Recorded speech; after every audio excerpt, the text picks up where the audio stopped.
Peace and Black Power family. This is your host, Rahiem Shabazz, and we are here for another episode of Necessary Blackness podcast. And today, family, we have a special guest in the building. We have no other than Ronica Bey, and in short for Ronica. That's the short version. But she's here today, and Ronica Bey is a humanitarian. She's an author, and she also owns a nonprofit that helps connect individuals through their spirituality and their genealogy so they can know about their ancestors. Welcome to the platform, sister. Thank you. Thank you so much. Thank you for having me. I'm excited to be here and talk a little bit about what we have going on and see how we can connect. So, Absolutely. Now, this interview has been in the making for some time. We spoke about it, time went on, and life went on, but we finally here today. So, for me, I know genealogy is very important. It helps you understand your ancestry. It also helps you understand the traditions that your family celebrated. And it also can reconnect you to distant cousins that you didn't even know about. But one of the main important things that genealogy does is it also can help you to understand who your ancestors are and if you are due anything from heritage or passed down to you, such as land. And since reparation is a big thing, everybody want to know about their genealogy. So I know a lot of people that deal with the DNA testing. Real quickly, I want you to discuss what is the difference between the DNA and doing your genealogy, and what is the best route in your opinion? okay. And that's a very good place to start. That's one thing that I hear a lot. That's probably the very first question that I get is most people will say, hey, well, I want to take a DNA test from ancestry.com to find out who my ancestors were. And I stop them right there and I let them know, hey, genealogy and DNA are completely different. While Mm-hmm. they're speaking on the same things, they're talking about two different things. So DNA is your genetic code, Mm. right? And it's what connects us genetically. And living organisms, we're all connected because we're all living organisms, we're all humans. So we all share a common connection through DNA. Okay. So that's what I want people to understand. We can connect every single human to every single other person through DNA because we all share those common things about us as human. It's what makes us human. So genealogy is going to be what people mistake DNA to be. So if I get a DNA test, it's going to tell me what connections I share with humans around the planet. And it may say, hey, 50% of your DNA connects with people in Ghana, or 50% of your DNA connects with people in Europe. That's not telling you anything about your ancestry. That's just common DNA with other common groups of DNA of people throughout the world. Okay. Genealogy is telling you the who, the where, the what, the when, the how. Mm-hmm. You're going to take a DNA test, and a DNA test is not going to tell you the name of your third great grandmother. Okay? Genealogy does that. And so that's kind of the common difference that I want people to understand and get. When you deal with DNA tests, they're going to spit out a bunch of nationalities, and we see them online all the time. People share them. They say, "Hey, I'm 20% Nigerian. I'm 20% European. I'm 20%." Those are nationalities. Those aren't giving you ethnicities. They're not telling you what tribe. They're not telling you anything. It's almost like entertainment because when you think about nationalities, those are made up borders. Those are something that's recent. So to us say my DNA is going back thousands of years and it's tracing back to Nigeria, I mean, come on, an intelligent person would laugh at that because we know Nigeria is not 1,000 years old. And there was a recent scandal. I think it was 23 and Me, something like that. Like a lot of those DNAs wasn't accurate, and any It's for entertainment purpose, and they make it very clear on the websites. If you read the fine print and if you read the terms and conditions, they make it very clear it's for entertainment purpose. Mhm. And when I speak to my people and I say, hey, when we think, we have to think 100 years in the future, what are the other plans for this DNA? Why are they in such, we have to think deeper than just the surface of them gathering DNA, because we know they've done experiments. And let's say I spit my saliva into one of these tubes and I send my saliva off to one of these laboratories. Well, the saliva is still interacting as if it's in my mouth. Meaning, if I have anxiety, if I feel fear, if I feel anything, my saliva, even though it's no longer in my body, it's still interacting as if it's a part of my body for a certain amount of time until it actually dies. and And they can so, preserve it too. so it's a lot more things that we have to consider before we just jump and say, hey, I want to give my living being to this company that I don't know anything about. And they're literally having me sign a release saying that it's no longer mine once they have it, That's and they right. can do whatever they want with it. That's right. And then we come back and we can see like these forensic genealogy um, police shows now where they're now using the DNAs to solve crime. And Hmm. so where a cousin of yours may have, and they can do reverse forensic genealogy and catch you in a crime, even though you didn't take a DNA test. Someone in your family did. Yeah, I just seen that too. That that was something that I was like, wow, technology has made it where no matter what you do, Big Brother is watching. you know. Absolutely. And with the DNA now, I'm not opposed to it when it comes to establishing paternity. If you're going Oh, through absolutely a not. situation, that's the only time I advise people to do DNA. But when we speaking about the reparations, which is the most talked about issue of the 21st century, right? Absolutely. You're going to need that genealogy because you're going to It's going to have be to establish, required. It's yeah, going to be required.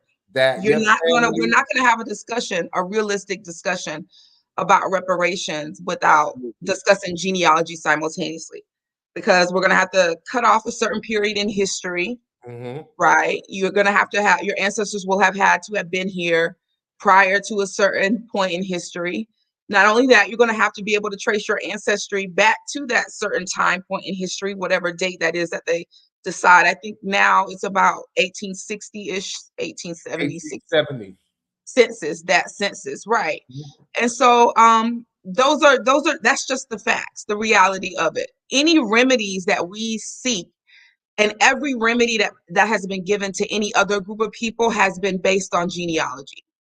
And we kind of discussed that a little when we talked, and you brought up the Japanese.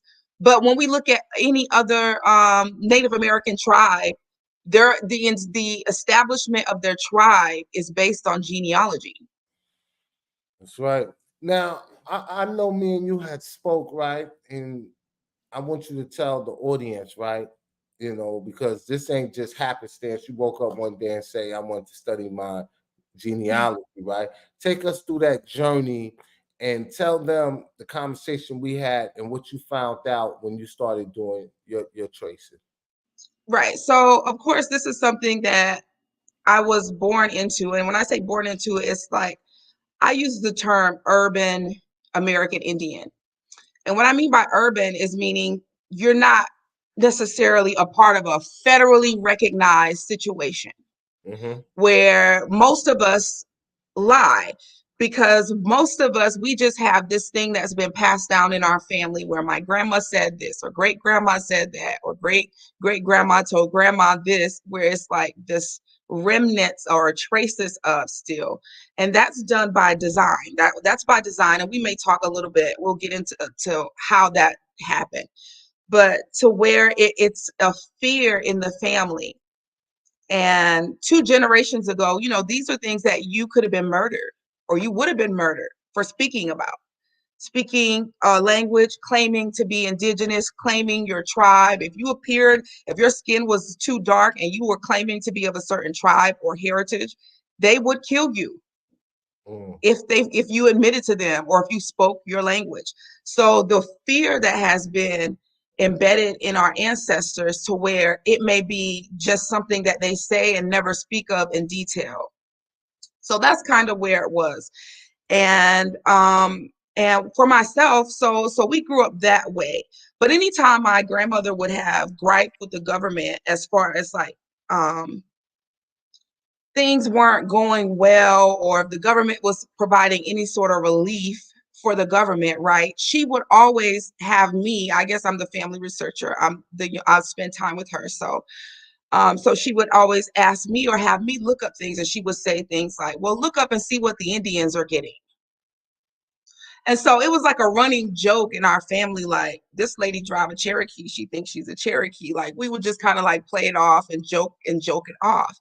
But she had cousins who were a part of tribes, federally recognized tribes. And so we didn't make the connection really of why she would wonder, okay, so if I got to register as a Black farmer to figure out what's happening to my land, but my cousins who are Indians can get relief through the tribe, where's that disconnection? What happened there? We're related to these same people. These are our blood relatives. So what's happening there? What's happening there? So when we start looking and sort of digging into her ancestry, she would lay it out plain for us. This is what she was told. And so it was just going and looking at we don't listen enough to our elders. They get a certain age and we sort of discount what they're saying, or we'll just write them off as crazy or, senile or whatever the case may be. But these people lived through some things, and now they're at an age in their life where they feel like they can just now start to talk about these things openly. Because in their day, that's not something that they could speak about safely and feel safe and feel secure. And so I was the person who would sit and listen and give my grandmother the space to talk and tell me her stories. And so when she started telling me her stories, I would just be like, wow, this is a lot to unpack. So I would start digging, and then with me digging, I would come back to her with what I found. What do you want to do about this? What can we do? And so when we start trying to remedy our own family situation, I start realizing Black Americans share a common history. And as much as we like to connect with Africa, I like to connect with Africa as well. When we unravel and when we trace our ancestry back through history in the proper manner, we have to go through Native American, American Indian tribes before we ever reach Africa in our ancestry. And that's just a fact with every single Black American. We will find American Indian ancestry in your genealogy before we find the first African. Because you always go backwards, right? We're going backwards. Mm. You're walking backwards into history. Because when we start walking back through history, we think about these modern names. Well, you're not going to find any ancient African American artifacts in America. You disappear off the pages of history and time itself in 80 years if you're calling yourself an African American. There are no ancient African American artifacts in America. You're going to have to change your name. So within 50 years, you're going to change ethnicities, you're going to change race, and then you start realizing you're the only group of people that keeps happening to. See, we have to understand what makes us unique and what makes us special as Black Americans. We have been conditioned to be so inclusive of everyone else because we're trying to fit in. We're grabbing at straws. We're reaching for something. So we want to reach at the grass at the larger picture. And the larger picture puts us in a diaspora that's not under our own feet. It puts us in a diaspora that's somewhere else. And I'm telling you that when I dig in your ancestry for the next 400 years, we're going to be talking about people that bled, that died, that laughed, that had children, that escaped, that created towns, that did everything right here on the ground underneath our feet. How dare we discount their stories and jump to another continent? And let me stop you right there. I want people to know that although there were slave ships that brought our people from Africa, right? And when we're talking about 1619, Jamestown, Virginia, we all know that story so well, right? That was a very, very small percentage. Most of our people was already here, right? Now, Right. when we deal with that history, a lot of it has been erased. And just Absolutely. And recently, then they're telling a twisted story. But when you ask the average Black American, foundational Black American, they learn to be African in school. We were yeah, taught to be Africans in school. let me ask you this, right? Because I want to stick on genealogy, right? And I want to show our foundation Black American family and anybody else that may be listening for that matter how important it is when we're dealing with the court system or we dealing with anything, whether you inherit land or you're trying to get certain benefits or set aside that was for a specific group of people. There was a recent lawsuit that the Freemans won, right? And I think many of them are receiving benefits now. I want you to speak to that to let our audience know about that. So, right, the Choctaw tribe of Oklahoma just overturned a ruling that they had before, and they say the descendants of freemen are now accepted into the tribe. So that's huge. We hear the term freeman and we think slaves, and I don't know what the average person thinks when they hear the term freeman. But if you know anything about history and if you know anything about um, American Indian tribes, you know that they were the very first people to be enslaved on these lands. It Mm-hmm. doesn't take, I mean, you don't have to know much about history to know that. The very first slaves on this land were American Indians, okay? Before the first Africans were shipped here. And so there's periods of time, whole periods of times where there's nothing but American Indians being traded, okay? When we start talking about freedmen's now, we have to consider that these tribes were at war with each other. It's documented in all of their histories Mm-hmm. that they held other tribes and they sold them the same way we have that same story about the Africans sold each other into slavery. Excuse me, we talking about the five civilized The tribes? 5 civilized tribes, Okay. but we're talking about all of the tribes. Mm, Because when we look at the 5 civilized tribes, that's 5 tribes, there were thousands. mm, That's all that was left. yeah. That's all that was left that the Europeans. So where did 900 other tribes go? Where did 300 tribes go? Well, these were people that were being enslaved and trafficked. These were the people that were being enslaved and trafficked. All of the documents will tell you that. All of their documents will tell you that. They could not tell the difference between us. They could not tell the difference between us. When the Africans came here and they were brought here, the small amount, because their records will tell you less than 5% of the entire shipment, less of the entire transatlantic slave trade, less than 5%, which is less than 350,000 people, human beings, came to the shores of the United States of what's now the United States of America. They Mm-hmm. could not tell the difference between the American Indians and those people. So the look, the phenotype, how they appeared was very similar. So, and that's one thing that our people have to understand, because we have this Hollywood TV Indian of long, straight black hair, high cheekbones, That's a myth. That's a myth. We're talking about afros, waves, curls, and everything in between. These were high societies and high civilizations here too as well. Now, when you're talking about that's the myth, you're talking about the pretendians, the fake Indians, right? The $5 Right, Indians. the TV, what Hollywood subscribes to, and then they do that with all cultures, with every single culture that they've conquered.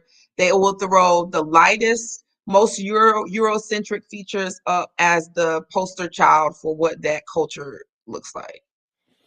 All right. We spoke about what's the difference between ancestry and DNA. I want to pivot and talk about those that are trying to get recognition, right? Because I see a lot of people talking about tribal affiliations, right? So you have the federal and you have the state. Mhm. What is the difference, and which one should people be more focused on as opposed to the other, or should we focus on both of them? Okay, so that's a very good question. I don't like to tell people what they should do. Honestly, I can't speak. So a tribe is basically a group of families or clans, and a tribe represents political power, Mm-hmm. right? So when we look at the government websites and they say they have, a couple hundred tribes that are extinct, that they consider extinct, and what extinct to them means no living relative, no living bloodline is claiming to be these people today. So we were successful in writing them out of the pages of history. So when we look at federal recognition now, we're looking at the government basically assigning a culture to you. You're doing your genealogy, and you're doing the genealogy of every living person that you're related to Mm-hmm. that's alive. And you're basically walking yourself back through the pages of history as far as you can trace your family back. Mm-hmm. And essentially what these federally recognized tribes do is they sue the government and they say, hey, you can't tell us who was here before you got here. Mm. That's right. You can't tell us. How do you know? That's what they've done. They said we've had our culture intact. We've been together as a family for 400 years. These are our records of us through time. This is what you called us in the 1500s. This is what you called us in the 1600s. This is what you said about us in the 1700s. This is us in the 1800s. This is us through the 1900s. This is us today. We still here. You haven't killed us. And because they can prove that in an unbroken chain, historically predating the Europeans, what is the federal government going to tell them other than they are who they say they are? That's how important genealogy is, and that's how federal recognition works. Okay. And that's how the brothers that were successful in winning that recent lawsuit was able to do that. So the ones that were so basically what they were doing is they were suing a federally recognized tribe. One that was already recognized. One that was already federally recognized. And so when the federal government, what we don't realize as Black Americans is this: we don't necessarily take history to as seriously as we should. I think as a Malcolm X quote saying, history should be the thing we focus the most on. That's where we should put most of our resources, is into history, learning history, right? Well, when we do the history of these tribes, well, and when they sue the federal government, in the process of them telling the government their history, they all do this. There was a time period in history where we were considered Black or Negro. They all say this on paper to the federal government. Historically, at one point, you considered us, it was a misnomer, but you called us Negroes, coloreds, and Blacks or mulattoes. Well, who else does that sound like? Who else historically shares that, where they were labeled Negroes, Blacks, mulattoes, and coloreds? Those that are Foundation Black American. Okay. So if the federally recognized tribes are saying that this is a part of their history, where are we being disconnected from that? If they're able to say that, admit that to the federal government, and receive in return millions and millions of dollars annually from the federal government by saying that, but they'll say, you guys may have considered us this, but we have always been this. We have always called ourselves this, regardless of you saying we were. So they've always denounced those labels. They've always said those are labels. You're trying to denationalize us, or you're trying to put us in a place where you can subjugate us, and we're rejecting those labels. So that's one thing that Black Americans haven't done. We have always gone with the labels. And so sometimes, even the labels that are the tribes that we know that our ancestors is from, we can go back and see that even today that they was formally recognized in that tribe, and now that tribe is being controlled by Europeans that don't want nobody Black affiliated with that, and actually kicked them off. It's called the Dole roll. The Dawes rolls, absolutely. They kicked them off the Dole roll, and there's several lawsuits now that's going around that's actually dealing with that situation. Right, and so the Dawes rolls were rolls that were used when the federal government was basically dividing land up. And so splitting the nation up into these reservations, and land was being allotted. A lot of the freedmen's have land in Oklahoma today that's unclaimed, connecting to these tribes. They're not going to advertise. They're not going to tell you. Mm-hmm. It doesn't benefit them to tell you. Why would they? Absolutely. And one of the things what we don't understand is when they sue the federal government, they're basically rejecting any association with Black, Negro, and color, those labels. So now for you to come and say, I'm a part of this tribe, I'm a Black Indian, you see how where the disconnect is, because they have gone on the record with the federal government saying, hey, this may have been something that was a part of our past, but this is who we are. We have rejected that label. We no longer, you know what I'm saying? We don't subscribe to those things. We understand that that's a label. And once we say we're that, we can now be subjugated in these ways. And so I think that's the disconnect that Black Americans have when we start talking about what's happening with that. Because yes, they took pacts with the federal government to keep this information from our people. But also they took a pact with the federal government to no longer associate and be associated with Blackness at all. Mm-hmm. That's how they get their resources from the government, is by disassociation of Blackness. And that's with anything else, not just with this. Anytime that you disassociate from being a Black man, woman, and child, there are fringe benefits. Here come the benefits. There you go. Here come the benefits. Then everybody want to be Black when it's time to be Black. Right. So, and when we talk about reparations, we have to talk about reparations as a whole. We can't just talk about our government and holding our government accountable, because these tribes, we have to hold them accountable too. Yeah, absolutely. We're going to have to hold whatever African countries accountable as well. And that's why you see a lot of people opposed to reparations, and they want to insert themselves in the reparation conversation, because they know in the end that we can point the finger and say, you know what, there's a debt that you owe that need to be paid. Because everybody had a hand in our enslavement. Yeah. Everybody had a hand in our enslavement. A little bit, right? I want to go back to genealogy, and I have done mines, and I got all the way back up to the 1400s, right? I want to go into the places that people can find out online. There's a lot of information online. Even when I went back to, I seen my family, a lot of them was in Charlottesville, Virginia, right? Mm-hmm.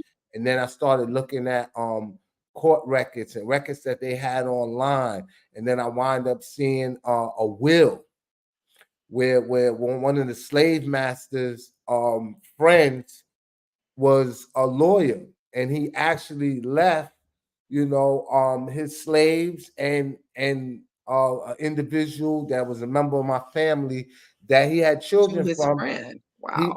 he left them land. Yeah, one of his friends was a lawyer, and he had him draft up a will. And my aunt was the one that really helped me dig everything. She was like, "Look up this person, look up that person, look up," and me and her we started putting everything together.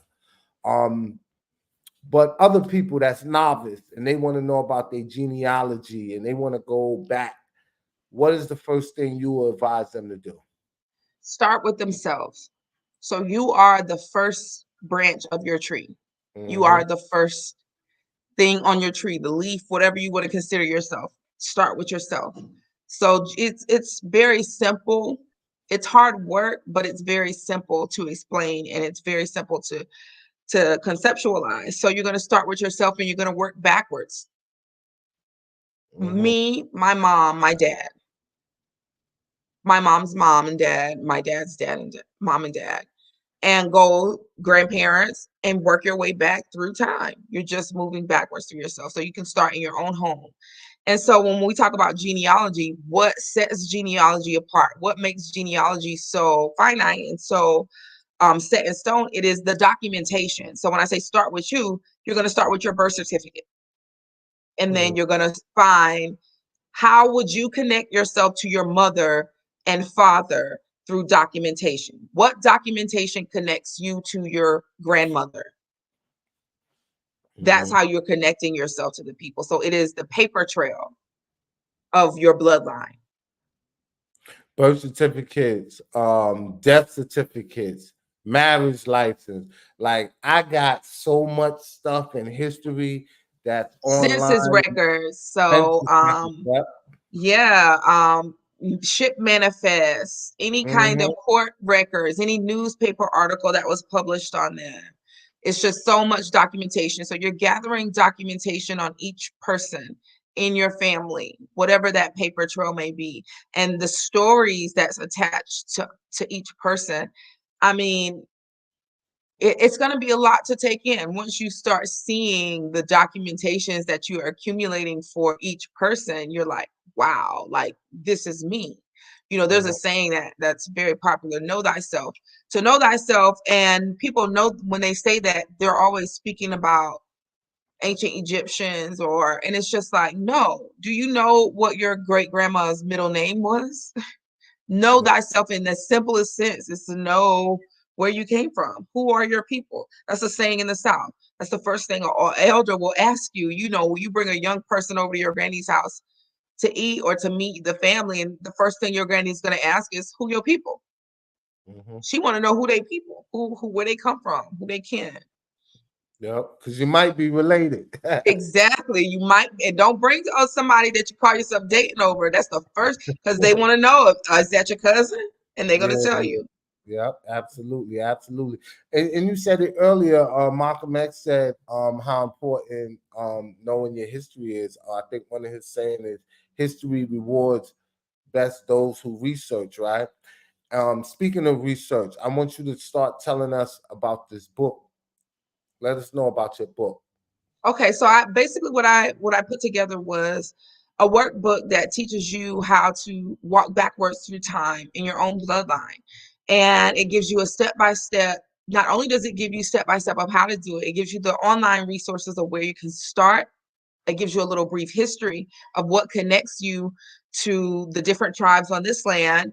So we'll go over the brief history, and then I have several examples of what you're going to encounter as far as what paper genocide looks like. Because as a Black American, you will encounter paper genocide, and what paper genocide is a term that was coined, and it was just basically the erasure of either your family through their last name, through their ethnicity, through their race. um, on paper, you will witness it, you will see it. It's as clear as day in the paper. So you will see people be born Indian but die Black on documentation, or they will be born colored and lived as a mulatto but die Black. And Absolutely. so that's common. That's paper genocide, because how is that possible? You'll see somebody be born a white person and die a mulatto, or be born a mulatto, die a white person, you know. So, and it's just like this changing of what's really happening. Who has the power to do that? That's one thing it will let you know that there's a powerful hand involved here. Because who has the power to do that? Who has the power to change my great grandma's birth certificate and death certificate? And why is that important? The colonizers, the settlers, they the only one that have the power to do that. So listen, family, instead of trying to go out here and do everything yourself, she already laid the blueprint. I employ everybody to get that book to start your journey. And if they wanted to contact you, what's your online contact? So they can reach out to the organization. It's findyourtribe.org. So find your tribe, like or YA tribe. On all social media platforms, I'm at Ronica. But yeah, if you go to the website, findyourtribe.org, it links to the Instagram and all the other social accounts, as well as email, classes, lives. There's a shop there. I mean, it's everything for you. There's a blog where we do live research, and it's just like a community of people. So sometimes we get on there and we'll do a live video for 2 hours where we do live genealogy. And you know, you get on and you tell me, you say, hey, I'm stuck at the 1870 census and I can't get past there, and we'll hop on and we'll say, hey, let me try this, or you tried that, have you tried that? And so it's a community of where you can do live research. Mm. So I'm telling y'all, family, a lot of y'all believe that, this reparation thing is a pipe dream. And, while y'all asking the government, we're not asking, we demand it, right? And with those demands come a lot of things, right? Right. So whether we see it in our lifetime, what about your kids' lifetime, right? Right. And So so you want to, we're laying the blueprint for that. yeah. So you want to leave them the genealogy to prove that they're foundation Black American and that their lineage comes from those who was enslaved over here, and they could trace their lineage back to the 1870s. So this is how important it is. The sister got a book. She do online. So y'all need to get with her. All right. Before we go, right, I want you, because I know you do, you say you do online, you encounter, you help several people find out their lineage, right? Without saying any names, because so I know certain things are personal. Can you give us a story of something somebody was looking for and how you helped them and how it benefited them? So we have a couple of families that are in the process of recovering land. And Mm-hmm. we're not talking about a few acres. We're talking about like 40, 50 acres of land. That's a lot of land. We've Mm-hmm. had families where their whole family has been re-enrolled into federally recognized tribes through genealogy, through ancestry. We've helped NFL players trace their genealogy and connect them with their ancestors' old farmlands and properties. One thing that is common and that we share as Black Americans is that we all have a story that was passed down to us in our family where our family members feel like they were taken advantage of Mm. historically. So there'll be a story where, those stories like Oscarville, Mm. Georgia, where Lake Lanier is, that's not Okay. a unique story. Those Black massacres happen all over the place.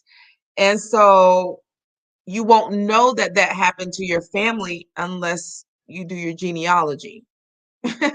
Yeah. you know, those are stories that are uncovered through genealogy. So when we start talking about finding remedies for the things that we have, the trauma that our ancestors went through, that's going to be uncovered through genealogy. We all have those traumatic stories where we were ran off, or someone was accused of something. They said someone did something where that wasn't the case, and they weren't able to get a remedy. They were accused of raping somebody, or they said they murdered somebody, and that was used as justification to take this or to do this to them. And that is just a commonality that we all share. Absolutely. Have you seen the movie Silver Dollar Road? And that's an exact story. But what one thing that I wanted to touch on is that the Silver Dollar Road is such an important Okay. documentary because we don't understand the remedy that we would have if those people would do their genealogy. Yeah. They would have so many more options to remedy the situation through genealogy, because genealogy has gotten them where they are now. That's what connects them to the land, is the current genealogy, tracing them back to an ancestor right out of slavery. Well, if they just jump that hurdle and go past slavery and into slavery, that story is a lot deeper than what that documentary is letting on. And I Yeah. think that's where they are disconnected, because if they just connect themselves to the land historically through genealogy, now that becomes a historical place. Now that's history. Now those graveyards are historical markers. Mm. Now that's the part of the fabric of the country.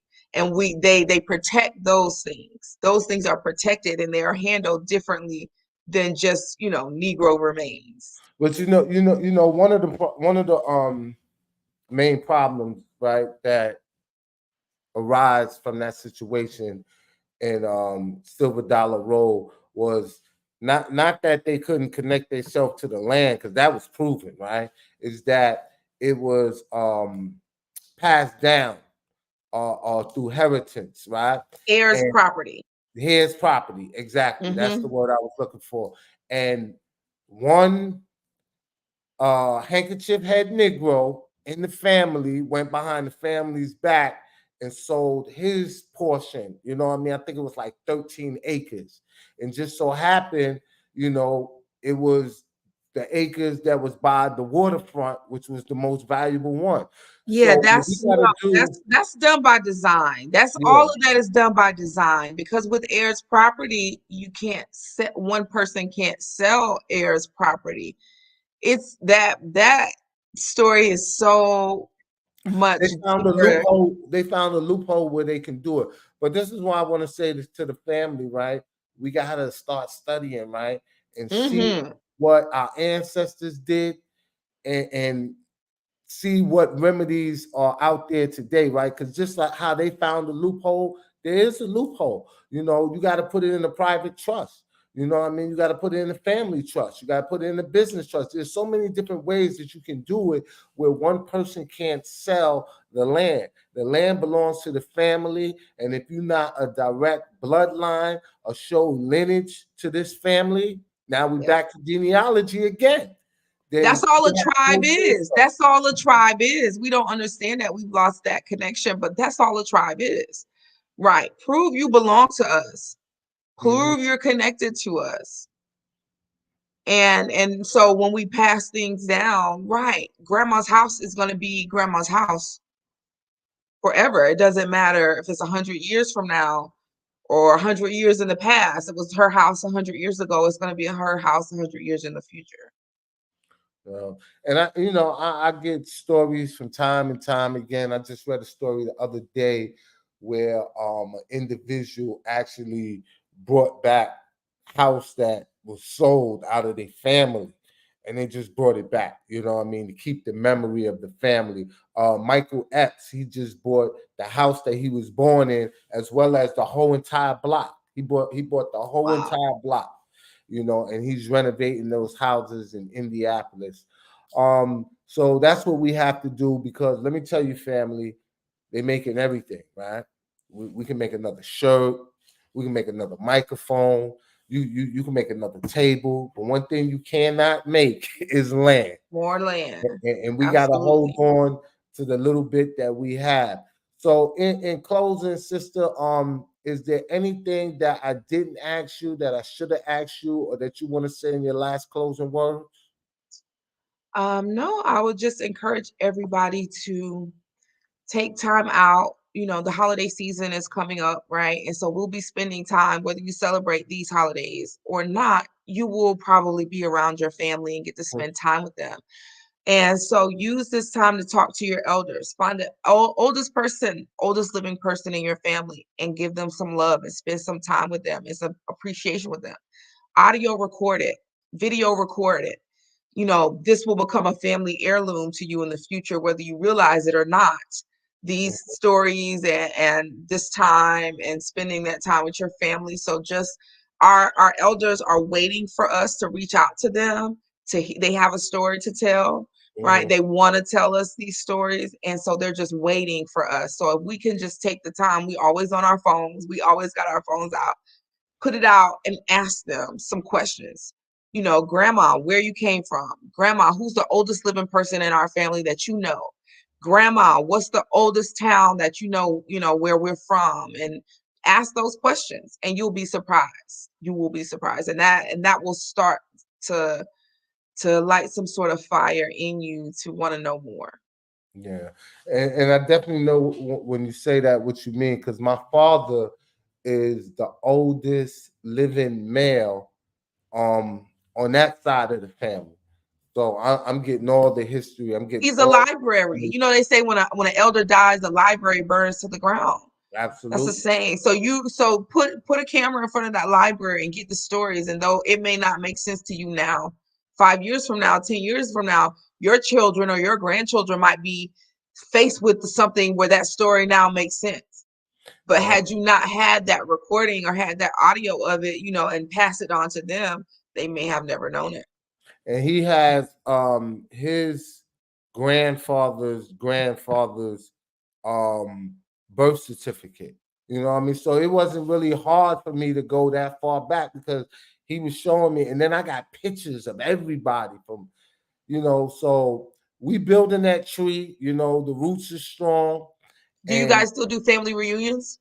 oh yeah, absolutely, absolutely, absolutely. It's not as big as it was when my grandmother was here, but the younger generation, we're doing it, and more people are joining on. Now on my mother's side, that was the reunion that everybody wanted to go to, because you was meeting people that, and the last one that they did I didn't go to, and they said that was the best one, and I said I They would always say never, that when you miss one. yeah, I would never miss another one. I would never miss another one. I was like, man. And then you know what, being that I'm the filmmaker, nobody filmed it, I'm just like, yeah, I'm not missing the next one. So we're gonna have it. I think we're gonna have it in Charlottesville, Virginia. My on my father's side, we usually have ours in Harlem every year, but I'm gonna attend both of them. So one more time, I want you to give your social media and how people can find you. So findyourtribe.org. You can see it behind me. Okay. At Ronica on most social media platforms, or findyourtribe.org. The social media platforms for that website specifically is right on the website. So yeah. All right, family. I just want to let y'all know to support the sister. Go to her website, findyourtribe.org. You said it Hmm. was org, right? Findyourtribe.org. Make sure you purchase that book, because that book is going to be your roadmap to start journaling Yep. and documenting, what your family told you. So during this holiday season, I'm sure she's going to have a sale, Black Friday sale, Kwanzaa sale, and this is the time that we're going to be around family. So with that, man, I want to thank you for coming on. Um, I want to Thanks for follow back having me. up and do another interview, because the information you have is very, very valuable. So Thank with you. that, I'm gonna say peace and Black Power, family. We out of here. Peace.